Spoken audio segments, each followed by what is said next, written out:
본 방송에서 제공하는 투자 정보는 투자 판단에 대한 조언입니다. 방송에서 제공하는 주식의 가치, 가격 상승 및 하락에 대해서는 방송사에서 보장하지 않습니다. 실시간 정보 브리핑입니다. 지난달 청년층 임금 근로자 가운데 상용 근로자가 19만 명 이상 급감한 것으로 나타났습니다. 30대와 50대 상용직 근로자가 증가한 반면 청년층이 큰 폭으로 줄어 청년 일자리에 대한 맞춤형 설계가 필요한 것으로 평가됩니다. 다음 소식입니다. 한화오션이 미국 필리 조선소 인수에 이은 추가 인수합병 가능성이 있다는 분석에 강세를 보입니다.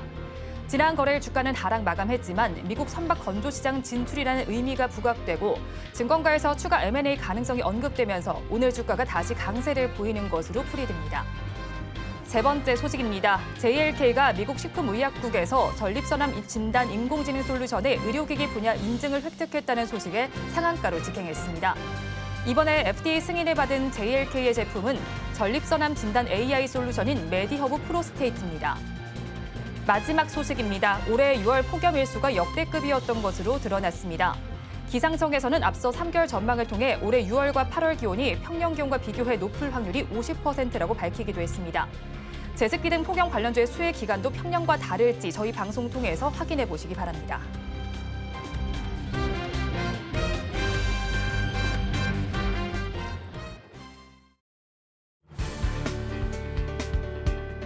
네, 오늘 장내 일장 일부 시황으로 문 열겠습니다. 주말 사이 나온 지표들부터 살펴보도록 할게요. 미국의 제조업 PMI가 51.7을 기록하면서 3개월 내 최고치를 기록했습니다.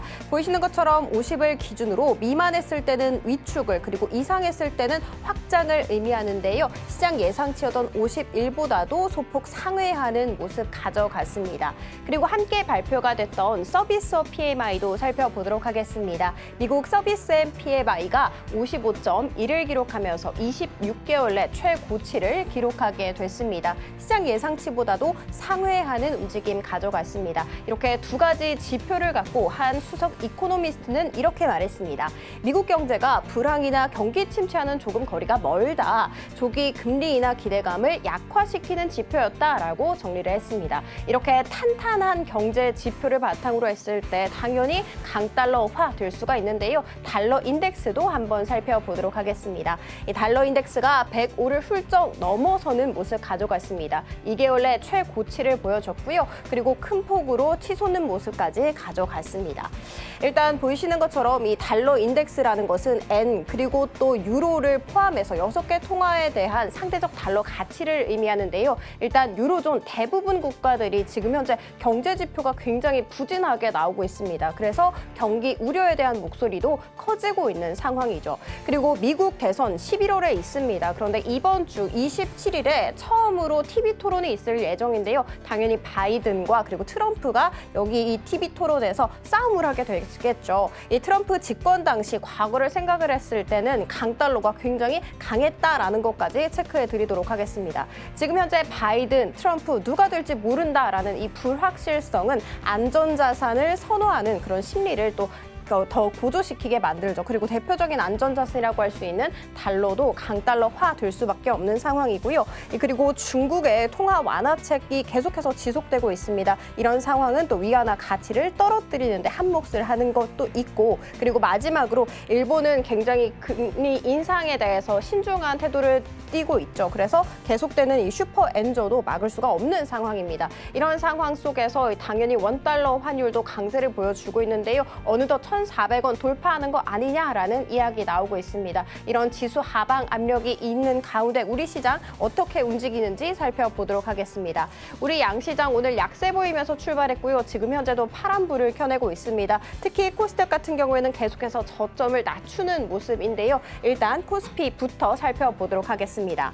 원달러 환율 코스피 살펴보도록 하겠습니다. 약보합 출발했습니다. 그리고 장중에 2,760선이 깨지는 움직임까지 가져가고 있고요. 지금 현재도 저점 부근에서 지나가는 모습입니다. 지금 현재도 2760선이 깨져 있는 모습이네요. 하락하는 종목 개수가 지금 상승하고 있는 종목 개수보다 3배가량 많은 상황입니다. 특히 SK하이닉스가 5% 넘게 약세를 면치 못하고 있는 상황인데요. 간밤에 엔비디아 약세 그리고 뿐만이 아니라 필라델피아 반도체 지수도 약세를 보였기 때문입니다. 뿐만이 아니라 한미 반도체도 3% 넘게 약세를 면치 못하는 상황입니다. 반면에 포스코 인터내셔널은 강한 급등세를 보여주고 있는데요. 이 동해 가스전 기대감이 모아지고 있었기 때문입니다. 그리고 LG 디스플레이는 업계 최초로 노트북용 텐덤 OLED 양산을 시작했다라고 밝히면서 장중에 8% 넘는 급등세를 이어가기도 했습니다. 자, 그러면 수급 상황 이어서 살펴보도록 하겠습니다. 오늘 기관과 외국인 모두 다 매도세를 취하고 있습니다. 특히 외국인 같은 경우에는 삼성전자를 가장 많이 순매도하고 있습니다. 그리고 기관은 SK하이닉스를 가장 많이 순매도하고 있지만 그 매도 물량을 조금씩 줄이는 모습이기는 합니다. 자, 그러면 코스닥으로 들어가 보도록 하겠습니다.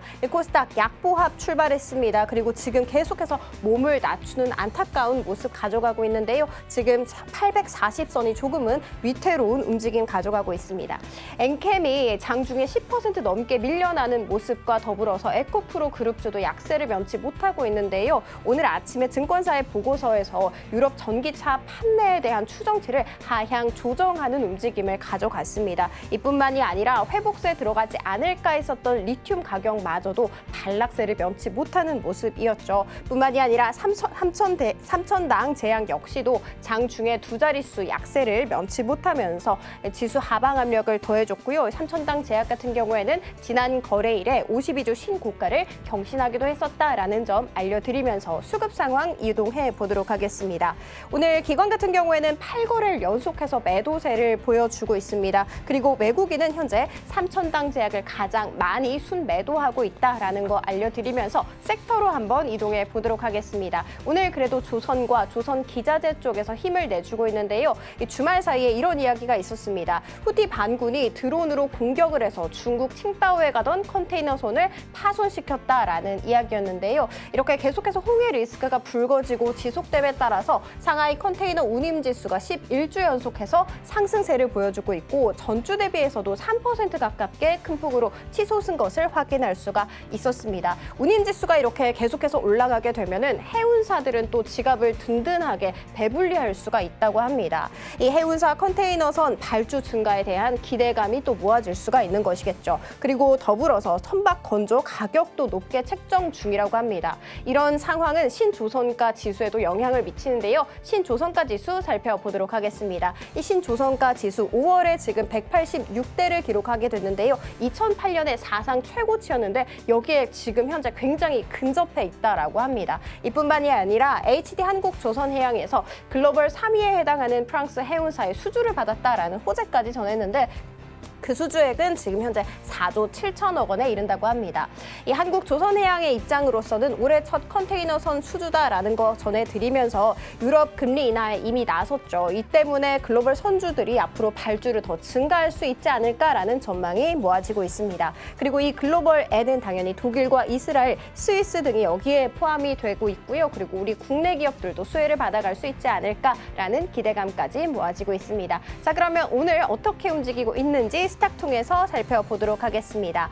오늘 HD 현대중공업이 3% 넘게 큰 폭으로 치솟고 있는데요. 지금 현재 4거래를 연속해서 상승세를 이어가고 있는 것이다 체크해 드리도록 하면서 HD 한국조선해양 같은 경우에는 이번 계약이 잘 마무리가 되면 올해 목표치의 무려 90%를 벌써 달성하는 것이다라는 이야기 나오고 있습니다. 하나오션 같은 경우에는 최근에 미국 조선소 인수 소식을 알리기는 했습니다만 6년간 지속되면서 적자가 계속해서 이어지게 되면서 자본 잠식 상태다라는 이야기 전해지면서 지금 강한 상승 탄력은 나오지 않는 모습, 그리고 현대임스와 인하전공 같은 경우에는 모두 기자재 쪽이다라는 거 체크해 드리도록 하겠습니다. 이렇게 시황 살펴봤고요. 남은 오후장도 저희와 함께 하시면서 현명한 투자 전략 세워가시기 바라겠습니다. 시황센터 장은이었습니다.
시청자 여러분 안녕하세요. 오늘을 돌아보고 내일을 준비하는 오늘장 내일장 일부 진행의 백선혜입니다.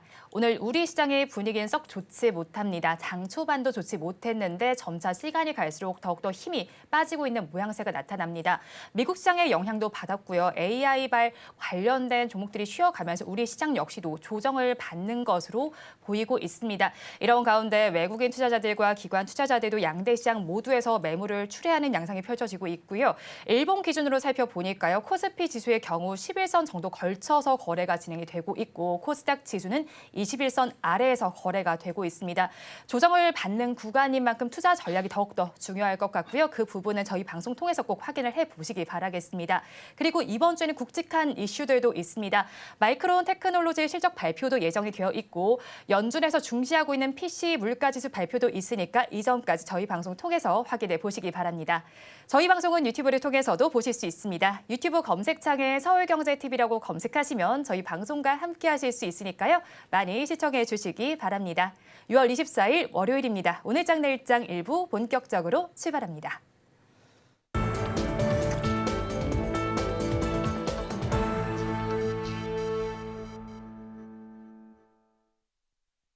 오늘도 두 분과 함께 수익이 될 만한 뉴스를 꼽아서 전해드리겠습니다. AJ인베스트먼트 이재규 대표, 알파경제 김종효 이사 두 분과 함께합니다. 어서 오세요. 안녕하세요. 네, 오늘 우리 시장 조정 구간에 진입하진 않았나 하는 생각이 들면서 좀 불안감이 엄습해 오는 상황입니다. 코스피 지수는 0.82% 약세, 코스닥 지수가 1.21% 내림세가 나타나고 있습니다. 이 안에서도 좀 종목별로 이슈를 살펴보고 싶습니다. 그 안에서도 섹터별로는 살펴보니까요. 조선 쪽에서는 강세 흐름이 나타나고 있습니다. 증권가에서도 분석을 살펴보면 하반기에 주도주격인 부분이 바로 조선주가 될 것이라는 이야기가 나오고 있는데 일단 이사님의 의견도 한번 들어보고 싶습니다. 어떻게 평가하십니까?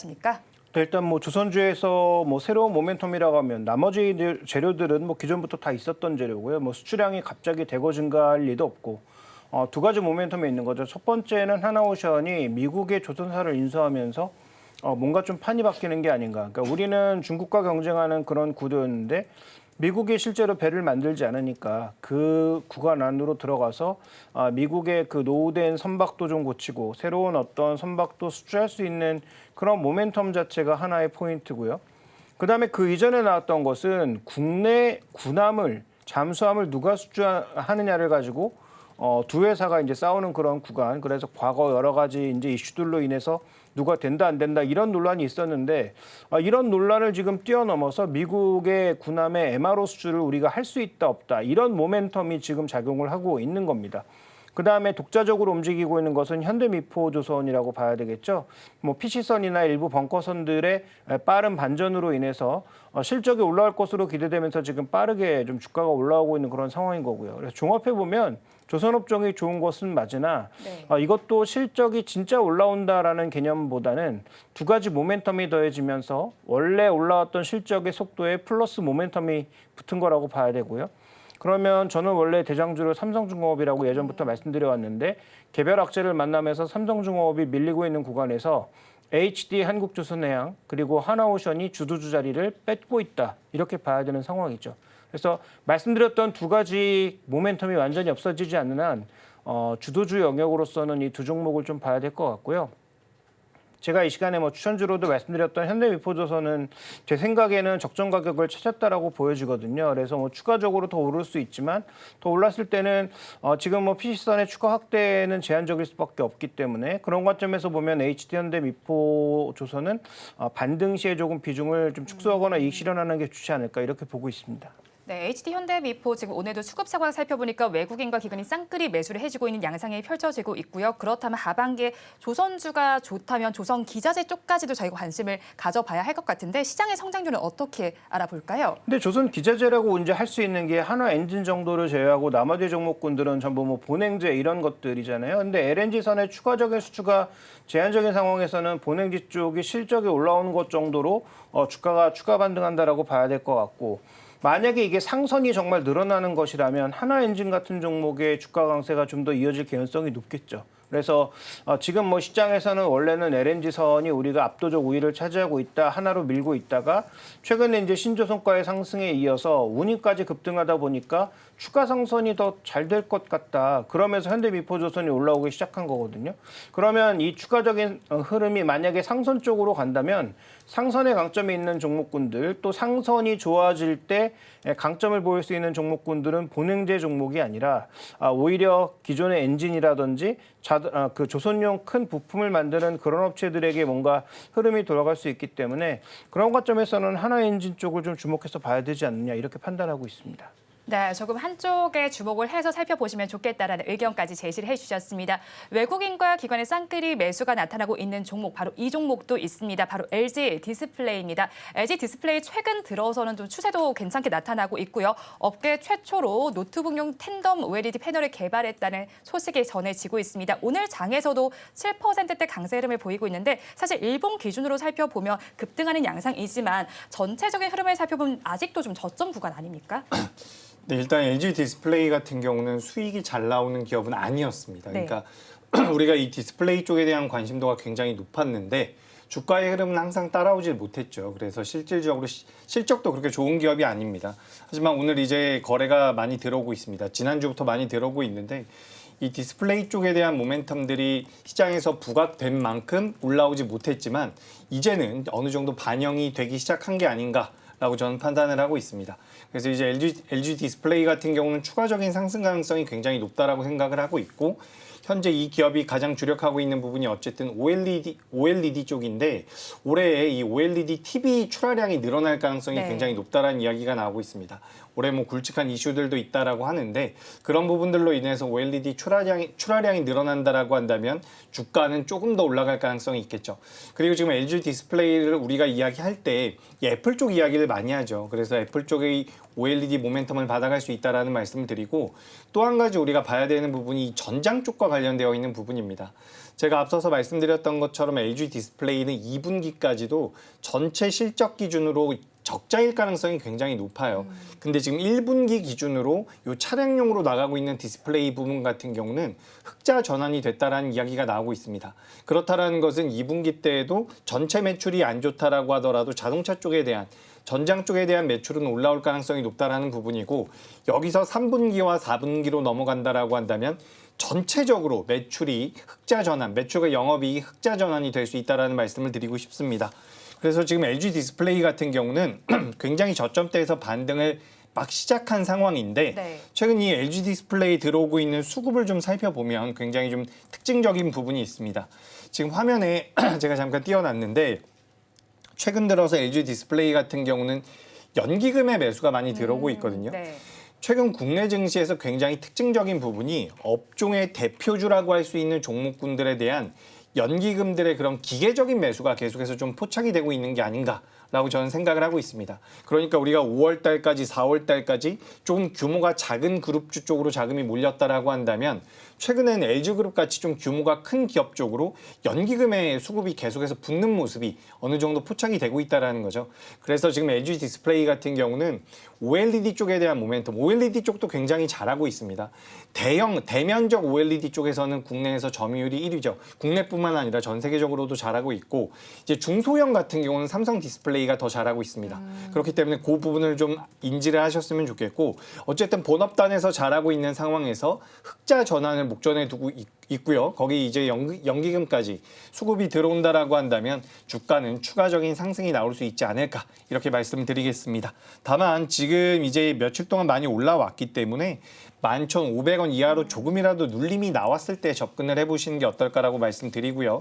뭐 손절가는 단순하게 봐서 1만 원대 이탈하면 대응하겠다라는 관점으로 보시면 전 LG 디스플레이도 추가 상승 가능성이 있다라는 말씀드리도록 하겠습니다. 네, LG 디스플레이 추가 상승 가능성이 있다면 관련 수단도 한번 살펴보는 게 좋을 것 같은데요. LG 디스플레이 관련해서 관련주 살펴본다면 어느 종목 조금 더 매력적으로 보시나요? 저는 일단 LG 디스플레이가 가장 좋다라고 보고 있는데 최근에 이제 OLED 관련되어 있는 종목 중에서는 뭐 선익 시스템이 많이 이끌어 오긴 했었죠. 네. 근데 선익 시스템 같은 경우는 지금 중국 쪽에다가 증착 장비를 납품했다라는 이야기들이 있는데 사실 작년부터 관련되어 있었던 내용들로 인해서 주가가 좀 올랐습니다. 그래서 지금 나오고 있는 내용으로 인해서 추가 상승을 할 수도 있지만 일단 저점 주가 주가의 매매를 한다라는 측면에서 봤을 때는 오히려 이녹스 첨단 소재 같은 기업들이 좀 더 안정적으로 추가 상승을 할 수 있지 않을까라고 저는 생각을 하고 있기 때문에 이녹스 첨단 소재 한번 보시는 게 어떨까라는 말씀을 드리고 싶어요. 그래서 이녹스 첨단 소재 같은 경우는 지금 가격대가 37,000원대에서 거래가 되고 있는데 35,000원대를 이탈하지 않는다라고 한다면 추세적으로 우상향이 좀 더 이어질 가능성이 높다라고 보니까 이녹스 첨단 소재에 참고하시면 될 것 같습니다. 네, 이녹스 첨단 소재까지 LD 디스플레이 한번 참고를 해보시면 좋겠습니다. 이어서 또 다른 종목까지 살펴볼게요. 역시나 이 종목도 외국인과 기관이 쌍끌이 매수를 해주고 있습니다. 한국항공우주 살펴보겠습니다. 지금 시간 기준으로 3%대 강세 흐름 가져가고 있고요. 유럽연합이 우리나라와 일본 등 아시아 국가와 방산 파트너십 체결을 검토하고 있다는 소식이 들려옵니다. 하지만 방산 섹터는 지금 좀 약보합권 정도 위치를 하고 있거든요. 앞으로는 조금 더 모멘텀이 부각될 수 있을까요? 네, LIG 넥스원이나 하나 에어로스페이스 같은 경우는 여러 가지 호재를 축으로 두고 전부 이제 주가가 신고가 내지는 강세를 보였는데요. 한국항공우주가 올랐다가 무너진 이유는 지난달에는 뻔하죠. UAE와 관련된 기대감이 있었다가 이 기대감이 오히려 나오지 않으면서 올랐던 것을 다 토해내는 그런 양상으로 갔는데요. 중요한 건 UAE 모멘텀이 끝난 게 아니고 여전히 진행 중인 상황이라는 것이고, 자, 또 하나 중요한 포인트는 한국항공우주는 누가 뭐래도 우리나라 독점 기업입니다. 우리나라에서 우주 항공체를 지금 만들 수 있는 기업, 하나 에어로스페이스도 부품을 공급하는 거죠. 완전체, 기체를 만들 수 있는 업체는 국내에서 독점이다라는 것을 잊으시면 안 되고요. 그래서 앞으로 위성체를 만들던 무엇을 만들던 어쨌든 독점적인 어떤 그런 기술력을 바탕으로 UAE와 관련된 수리온의 추가 수주 가능성도 열려 있고 F-50도 추가적인 수주 가능성이 열려 있고, 그다음에 이제 가장 중요한 착각은 이게 기체만 파는 기업이라는 착각이죠. 이 기업의 매출의 30%는 어디서 나오고 있냐면 보잉과 에어버스에 공급하는 항공 부품에 있습니다. 네. 그 항공 부품이 예전에 우리나라의 에어버스나 보잉 사장에 오면 제일 먼저 가는 데가 서울이 아니고 사천이죠. 한국항공우주가 있는 사천에 가서 해당 기업의 기술력을 점검해보고 부품을 받아도 되나를 점검하고 있다는 것이죠. 그래서 그런 측면에서 올해까지는 실적의 30% 이상이 이쪽에서 나오기 때문에 최근 보잉과 에어버스의 주가는 별로 좋지 않지만 이들이 만들어내는 항공주에서 발생한 그 항공기 부품의 매출액은 주가에 저는 제대로 반영되지 않았다라고 보고 있고요. 현재 선도 종목군들이 PBR 한 4배 정도에서 거래되고 있는데 현재 3배를 넘고 있는 한국항공우주는 당연히 메리트가 있다는 거죠. 그래서 착각하시면 안 됩니다. 대장주는 여전히 하나에어로스페이스가 맞고요. LIG 넥스원이 맞고, 지금 신규 투자했을 때 다소 부담스러운 종목으로 갈 거냐, 그래서 리스크를 안고 대장주로 갈 거라고 생각하시는 분들은 당연히 LIG 넥스원과 하나에어로스페이스를 부담을 안고 사야 되는 거고요. 상대적으로 좀 가격 부담 덜하고 주가가 올라가는 폭도 덜할 수 있지만 조금 더 안정적인 종목으로 가고 싶다라고 하시는 분들은 한국항공우주가 하반기에 여러 가지 모멘텀이 좀 남겨져 있다라는 측면에서 저는 한국항공우주를 긍정적으로 보고 있습니다. 그러면 이제 이사님 말씀대로라면 하반기까지는 꾸준히 모아가는 전략으로 취해봐도 괜찮을까요? 한국항공우주에 대해서는요. 네, 근데 이 종목도 주가가 절대적으로 싸진 않기 때문에 네. 한 번에 점프업이 예를 들어서 뉴스가 나와서 20% 이상의 급등 이런 게 나타나면 이제 추격하기는 조금 부담스럽죠. 근데 그렇지 않고 1, 2% 내외 정도로 이렇게 안정적인 모습을 보인다면 저는 현재 가격대를 중심으로 한 마이너스 5% 안에서는 계속적으로 모아가는 것이 좋지 않을까 이렇게 보고 있습니다. 네, 지금 지속적으로 모아가는 관점도 급등이 나오지 않는다면 괜찮겠다는 의견까지 제시해 주셨습니다. 다음으로 살펴볼 종목, 오늘 지금 상한가를 기록하고 있는 종목입니다. JLK 살펴보겠습니다. 어떤 이슈가 있는지 보니까요. 전립선암과 관련해서 진단 AI 솔루션이 의료기기 분야의 인증을 받았다는 소식이 전해져 오고 있습니다. 상한가 기록하고 있는 상황이고요. 거래량과 비교를 해봤을 때 추가 상승 기대를 해봐도 좋을까요? 네, 일단 오늘은 상한가로 마감이 됐기 때문에 내일은 갭상승이 나올 가능성이 굉장히 높습니다. 제가 오늘 이 기업을 특징 종목으로서 준비를 한 것은 그동안 이제 시장에서 이 의료 AI와 관련되어 있는 종목군들이 많이 소외됐지 않았나. 네. 라고 생각이 돼서 좀 준비를 해봤습니다. 오늘 JLK가 강하게 올라온 부분도 있고요. 코어라인 소프트 같은 경우도 지금 상승폭을 조금씩 키우고 있는데, 이 의료 AI라고 한다면 우리가 루닛이나 뷰노 같은 기업들을 많이 생각을 하죠.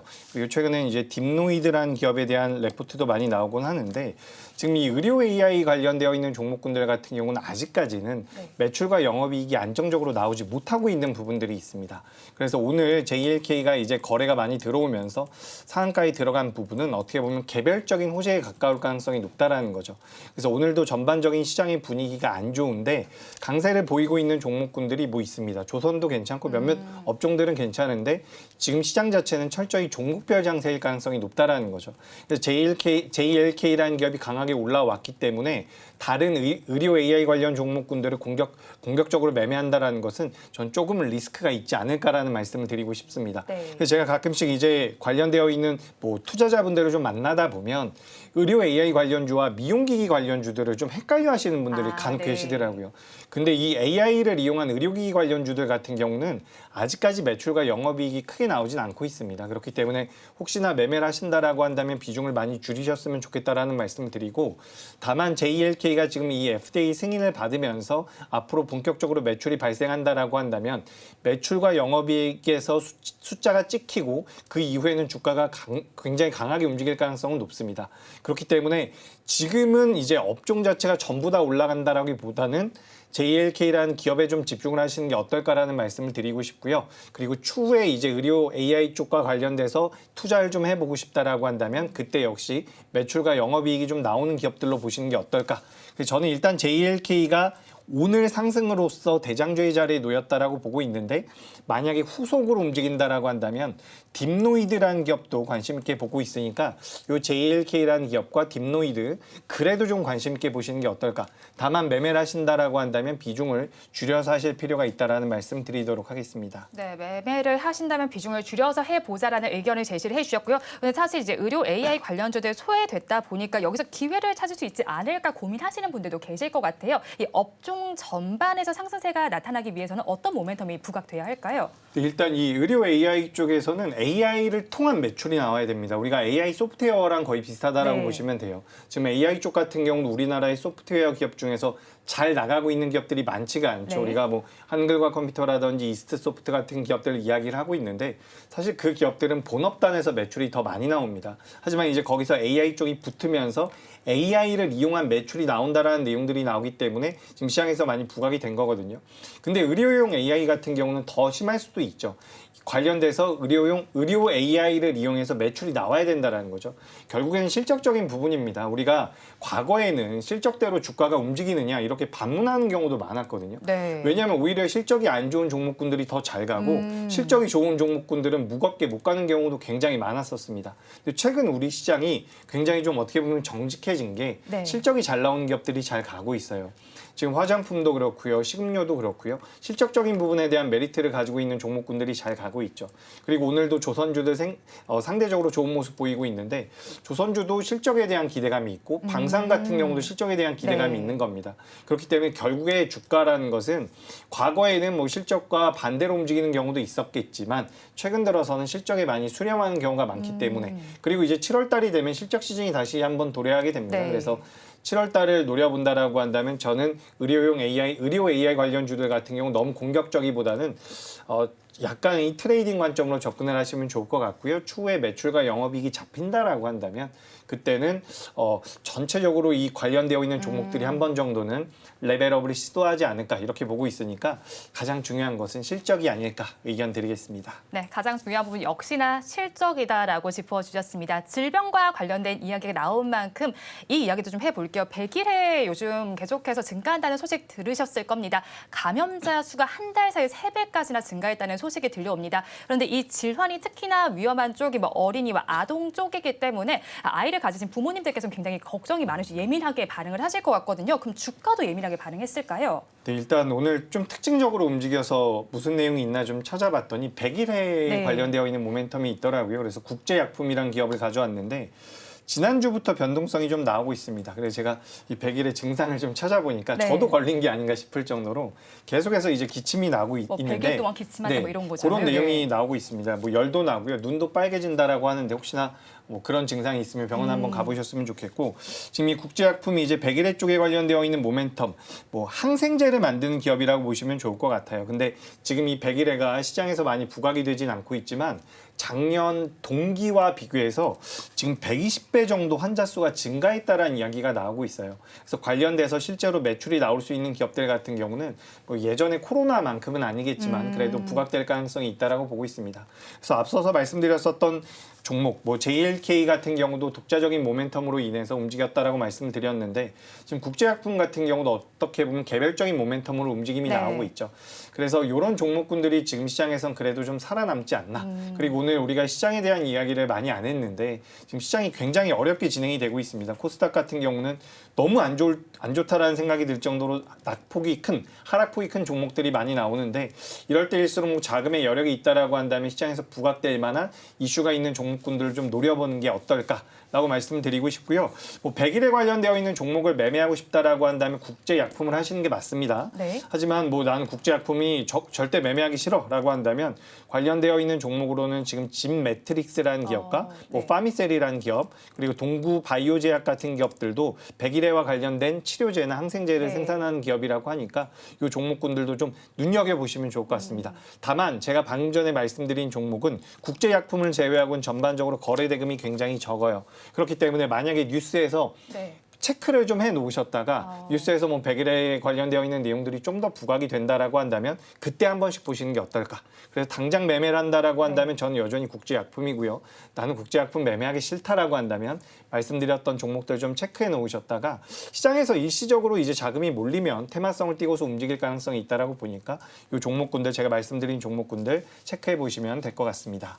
네, 관련된 종목군들 100일에와 관련해서 보고 싶다면 한번 참고를 해보시면 좋겠습니다. 그리고 이 종목에 대한 이슈도 이야기 이어서 해보겠습니다. SK이노베이션 이야기를 해보겠습니다. 합병 이슈가 부각이 됐던 종목입니다. 오늘 장에서는 좀 급락 양상이 펼쳐집니다. 5%대 약세 흐름이 나타나고 있고요. 일단 SK이노베이션과 SKENS의 합병 이슈였습니다. 여기선 사실 비율이 중요할 것 같거든요.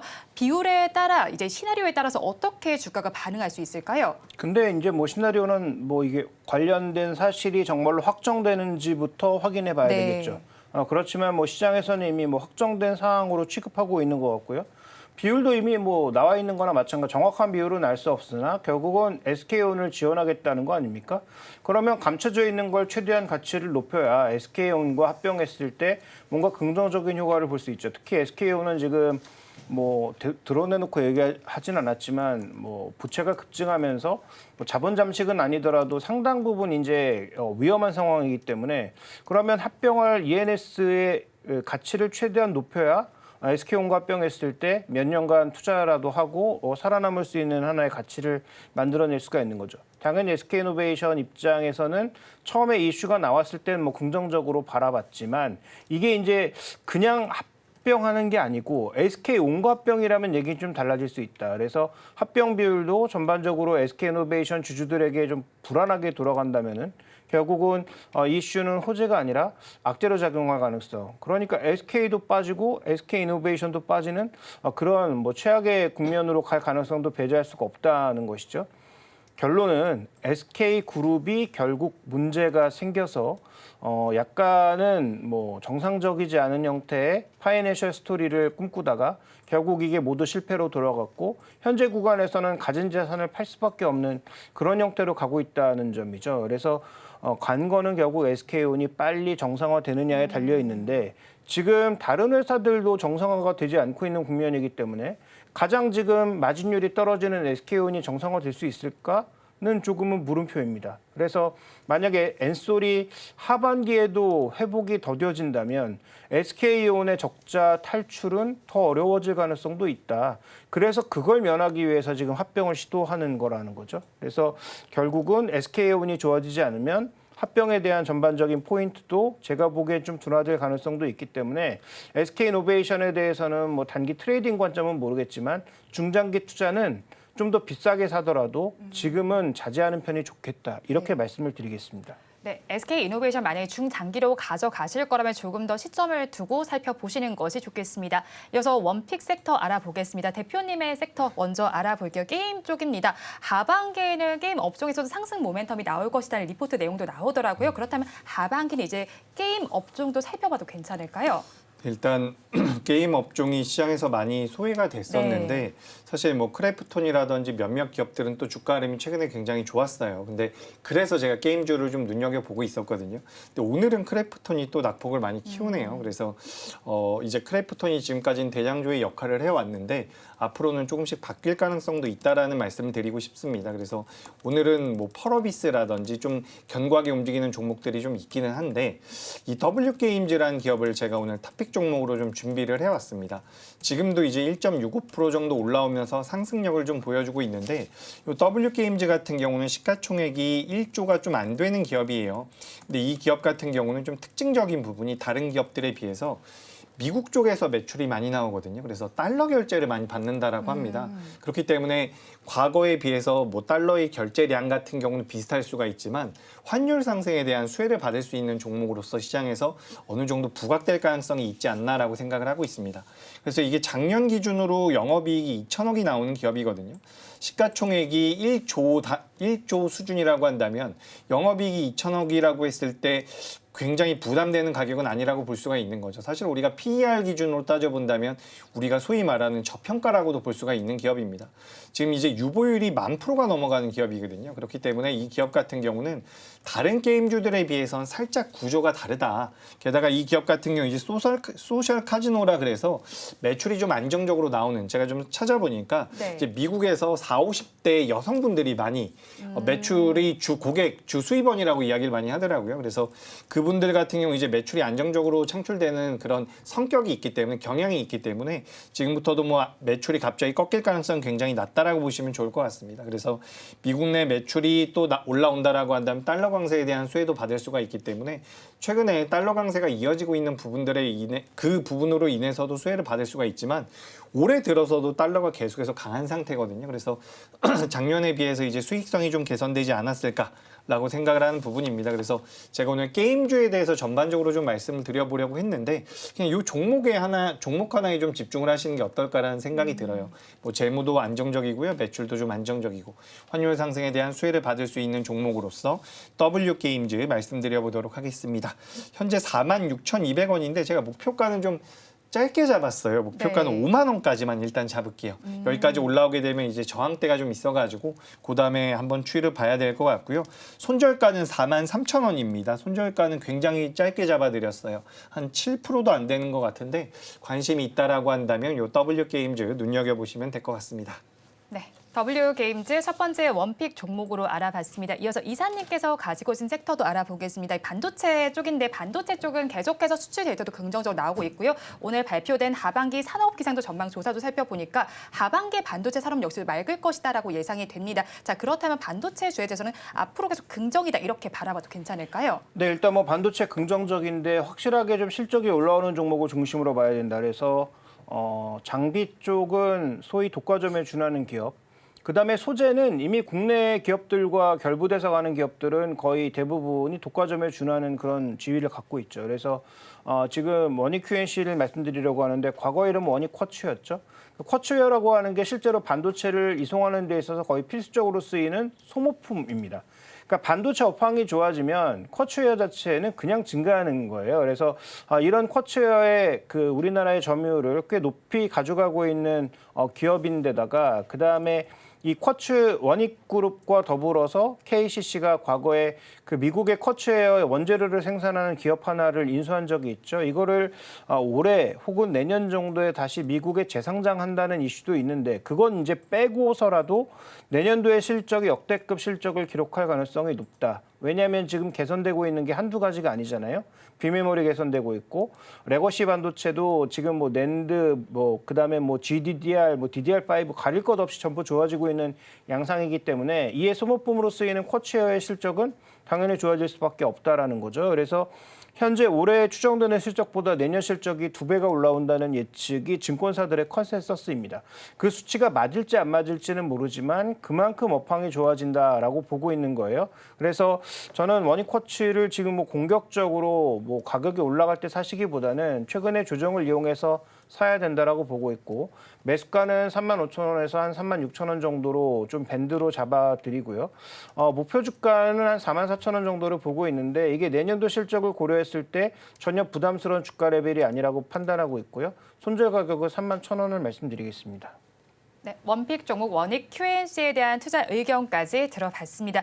이어서 시장에 대해서 한번 조금 더 질문을 드려볼게요. 오늘 시장 자체가 좀 조정을 받고 있다 보니까 좀 불안하신 분들이 많으실 것 같은데 저희 마감까지는 어떻게 전략을 가져갈 수익을 잘 방어할 수 있을까요? 네, 오늘은 저도 좀 겁이 나네요. 네. 그죠? 그동안 제가 시장에 대해서 긍정적인 이야기 많이 말씀드렸었는데 오늘 이제 코스닥이 이런 식으로 밀리다 보니까 아무래도 개인 투자자분들께서 보유하신 종목들의 낙폭이 굉장히 커지고 있는 것 같습니다. 그러니까 시장에 자금이 빠져나가는 부분들도 어느 정도 있겠지만 투매가 많이 나오고 있는 것 같거든요. 우리가 이제 실제로 매매한다라는 입장에서 봤을 때는 호가창이 얇다라고 표현을 많이 합니다. 매수하겠다라는 대기 물량들이 없는 거예요. 그래서 적은 물량 가지고도 주가가 쭉쭉쭉 빠지는 종목들이 중소형주들 중에서 굉장히 많이 나오고 있는데 아무래도 이번 주에 여러 가지 이슈들이 있고 그리고 지금 우리나라 시장에 많은 영향을 미칠 거라고 이야기가 나왔었던 엔비디아의 주가가 어느 정도 조정을 받다 보니까 투심이 많이 악화된 게 아닌가라는 생각이 듭니다. 물론 투심뿐만 아니라 지금 실제로 나오고 있는 매물 자체도 꽤나 되거든요. 그래서 이번 주 같은 경우는 우리가 뭘 체크해 봐야 되냐면 엔비디아가 더 꺾이는지를 좀 봐야 될 것 같습니다. 사실 엔비디아가 꺾이는 거에 의해서 우리나라 삼성전자가 꺾이면 좀 억울한 면은 있거든요. 그래서 그런지 오늘 삼성전자는 좀 버텨주고 있는데 어쨌든 이번 주에 엔비디아가 지난주에도 양봉이 나오긴 했어요. 필라델피아 반도체 지수도 마찬가지고. 그래서 어느 정도 버텨줬는데 엔비디아가 이틀 연속 밀렸다라는 부분들이 우리나라 시장에는 좀 안 좋게 많이 영향을 미치고 있는 게 아닌가라고 생각이 되고 있습니다. 그래서 전반적으로 좀 안 좋은데 여기서 우리가 생각을 해볼 부분은 지금 미국의 국채금리는 많이 안정화가 됐거든요. 다만 이제 달러가 계속해서 올라오고 있는 부분이 좀 부담이 되죠. 근데 이 달러가 올라올 때는 종합주가지수가 좀 약해요. 왜냐하면 환차손이 발생하니까. 하지만 우리가 좀 더 긴 호흡으로 봤을 때는 환율이 1,300원 이상 올라갔을 때는 결과적으로 외국인들은 매수를 해줬습니다. 그러니까 환차손이 싫어서 지금 매도하는 경우도 있겠지만 결국에 추후에는 내려온다는 거에 대한 베팅이 나올 수도 있다라는 거죠. 근데 뭐 이건 지금 우리가 미국에서 대선을 앞두고 있는 부분이기 때문에 환율이 무조건 꺾인다라고 보기도 좀 애매합니다. 그래서 이번 주는 27일 날 미국의 대선 관련된 토론도 있고요. 26일에는 마이크론의 실적 발표도 있기 때문에 관망세가 굉장히 강하다. 근데 관망세가 강하면 주식이라는 게 굉장히 어려운 게 매수세가 없으면 주가는 옆으로 횡보할 것 같지만 네. 빠집니다. 그러니까 매도세가 있으면 빠지는 게 아니라 매수하겠다라는 물량이 없어도 빠지는 경우가 굉장히 많거든요. 그래서 지금 실질적으로 이제 개인 투자자분들 굉장히 힘드실 것 같은데 일단 엔비디아가 버텨주느냐 여부를 좀 따져보면 좋을 것 같고요. 코스피는 안 깨졌습니다. 다만 코스닥이 많이 낙폭을 키우는데 여기서 이제 거래 대금을 많이 실지 않고서 밀린 종목들이 많습니다. 이 종목들 같은 경우는 엔비디아가 버텨주고 코스피가 반등을 주면 가볍게 올라올 가능성도 있어요. 그러니까 지금 너무 무리해서 추가 매수라든지 공격적인 매매는 아니지만 그래도 우리가 조금만 더 추이를 봐보자. 엔비디아 추이 보고 그리고 이번에 PC 보고 그 다음부터는 이제 방향성이 나올 가능성이 높은데 전 아직까지도 이제 확률적으로 따져본다라고 한다면 7대3 정도로 우리나라 시장 다시 한번 올라갈 가능성이 높다라고 보고 있습니다.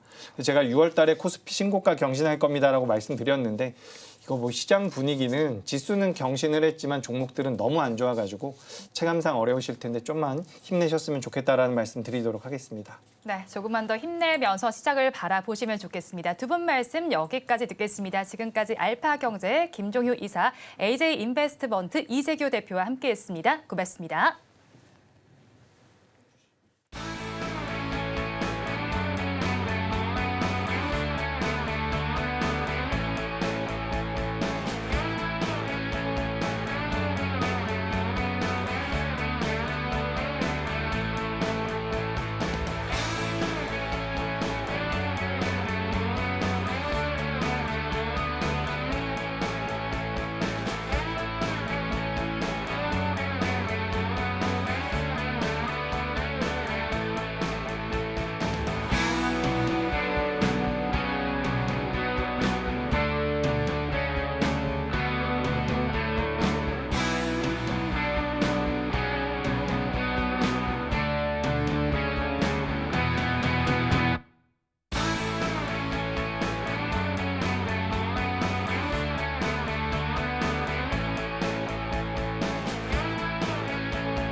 네, 지금 현재 외국인이 우리 양시장뿐만이 아니라 선물 시장에서도 강하게 매도세를 펼치면서 지수 하방 압력을 더하고 있는데요. 이런 상황 속에서도 더 강하게 부각받고 있는 종목들 궁금하다 하시는 분들은 매일 아침 서울경제TV AI 세나의 포착 종목 확인하시고 현명한 투자 전략 세워가시기 바랍니다. 자, 그러면 첫 번째 종목부터 열어보도록 하겠습니다. 첫 번째 종목은 보이시는 것처럼 삼양식품입니다. 모멘텀과 실적은 95점 나왔고요. 차트와 신호강도 90점, 수급은 85점으로 총 종합 점수 91점 기록하면서 포지션 가능하다라는 것을 알아갈 수가 있었습니다. 올해 들어서만 무려 주가가 222% 그 이상을 뛰었다라고 합니다. 앞으로 더 갈 수 있을까요? 일단 이 불닭이라는 검색량이 이달 들어서 역대 최고치를 기록했다라는 이야기 나왔는데 덴마크에서 불닭을 리콜한다라는 이야기 알리면서 이것이 오히려 마케팅 효과로 작용이 된 것입니다. 리콜 이유는 캡사이신 함량 과다라고 합니다. 자, 그러면 오늘 시장에서는 어떻게 움직이고 있는지 살펴보도록 하겠습니다. 일단 전 거래일에 8% 넘게 강하게 치솟았는데 오늘 같은 경우에는 굉장히 큰 폭으로 떨어지면서 저점 부근에서 거래가 되고 있습니다. 67만 원께 지나가고 있네요. 자, 그리고 두 번째 종목 살펴보도록 하겠습니다. 두 번째 종목은 재룡전기입니다. 모멘텀 그리고 수급과 신호강도 모두 다 90점 나왔고요. 나머지는 85점, 총 종합점수 88점 기록하면서 포지션 가능하다라는 것을 알아갈 수가 있었습니다. 변압기 전문 업체죠. 주 사업 부문은 변압기를 생산하고도 판매하는 데 있는데요. 국내에서는 한국전력공사를 위주로 해서 매출처를 확보하고 있습니다. AI 기술 발전 그리고 데이터 센터 확정 등으로 인해서 전력기기 수요가 굉장히 증폭할 것이다라고 확인이 되는 가운데 미국의 리쇼어링 그리고 인프라 투자 등으로 인해서 앞으로 실적 개선 기대도 좋다라는 이야기 나오고 있습니다. 자, 그러면 오늘 이 시각 흐름은 어떻게 흘러가고 있는지 살펴보도록 하겠습니다. 먼저 지난 거래일에 17% 넘게 강하게 급등세를 보여줬는데요. 오늘 같은 경우에는 대략 한 2%대 빠지고 있습니다. 장중에 또 8만 원이 위태로웠다라는 것까지 알려드릴게요. 자, 그리고 마지막 종목 살펴보도록 하겠습니다. 마지막 종목은 파라다이스입니다. 차트와 신호강도는 85점 나왔고요. 모멘텀과 실적은 80점, 그리고 수급은 70점 기록하면서 총 종합점수 80점으로 포지션 가능하다라는 것을 알아갈 수가 있었습니다.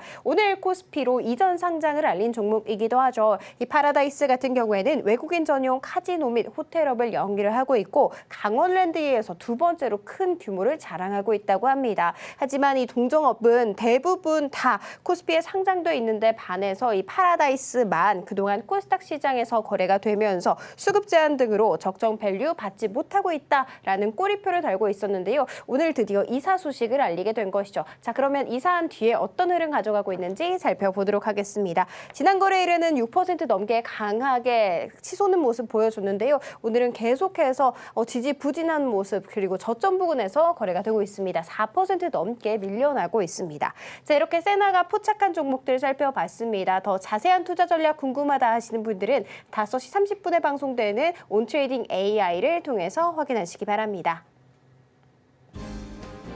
이어서 오늘장 내일장 일부의 핵심입니다. 화장품과 음식료 등 실적 기반으로 주가 랠리가 이어질 것으로 전망됩니다. 실적에 집중을 해보시면 좋겠고요. 자, 그리고 오늘은 의료 AI주 오랜만에 강세 흐름이 나타나고 있습니다. JLK의 이슈가 부각이 된 건데 실적 부담이 있는 만큼 비중 조절은 필요해 보입니다. 마지막으로 최근의 주가 양상이 긍정적인 LG 디스플레이까지 살펴보겠습니다. 하반기에 흑자 기대가 고조되는 만큼 관심 권역에 두시기 바랍니다. 본 방송에서 제공하는 정보는 투자 판단에 대한 조언일 뿐 해당 주식의 가치와 수익률을 보장하지는 않습니다. 오늘장 내일장 1부에서 준비한 순서는 여기까지입니다. 저희는 잠시 후 2부로 돌아오겠습니다.